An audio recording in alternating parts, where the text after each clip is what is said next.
Hi everybody, this is Rosa Sharon and I'm back with another movie review. I just recently had a chance to see Pan's Labyrinth and my good friend was just completely abashed at the fact that I had never seen it. Heard of it, never seen it, huge fan of Guillermo del Toro, and it was almost like I had committed some sort of heinous sin, but Pan's Labyrinth is absolutely spectacular. It is nothing short of sumptuous, dark, eerie, foreboding. There's so many different adjectives I could use to describe the film. It is basically an adult fairy tale. It takes place in Spain, like most of Del Toro's films do. This one happens during 1944, World War II, and there's a civil war that's broken out, and the captain really brings to mind Joseph Stalin, and I'm not going to say why, but there are many incidences that prove this in the film. And it doesn't shirk from being violent, but there are also reasons for that. And I'm glad that it doesn't turn away from showing acts of violence, even though they seem extremely unnecessary, but there is a good reason. The film is absolutely beautiful. I give it 5 stars. It's a fantastical depiction of life and death, war, violence, paranoia, just so many different aspects surrounding the hell that war really is, and the innocence of a child and that of the imagination, and how creativity is escape, and also how imagination is a very extreme power excuse me, in and of itself. In the movie I give 5 stars, no contesting.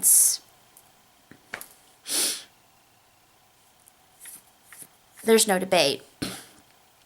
2 thumbs up.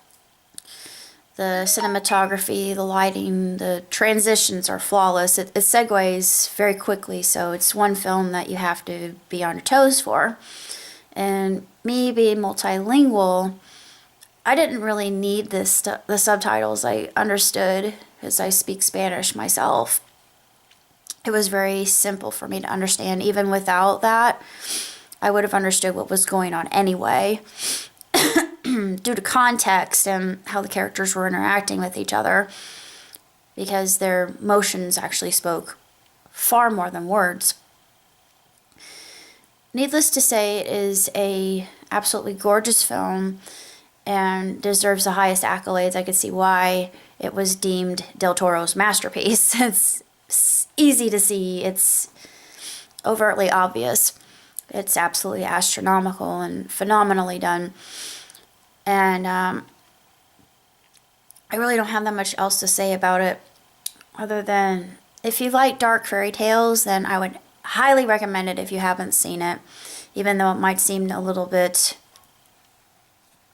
fierce in parts. But if you delve into true fairy tales like that of the Brothers Grimm variety, and even Hans Christian Andersen, which I adore Hans, but if you read his Little Mermaid, the original, before it was censored and all that happy jazz, the original Little Mermaid is actually quite bittersweet in the end, but I prefer the original, even though Disney's version is absolutely tremendous. I do love it. It's just, it doesn't hold a candle to the source material. Beyond that, that's all I have to say about Pan's Labyrinth, or El Laberinto del Fauno, as they call it in Spanish. And that makes more sense, actually, to call it the Labyrinth of the Faun, but Pan's Labyrinth is also very poetic in its way. But a lot of things are happening in my life that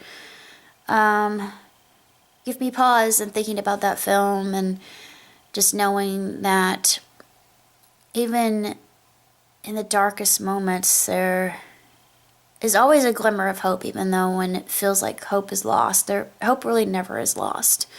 And I go more into detail about this, but I'm not willing to divulge just yet.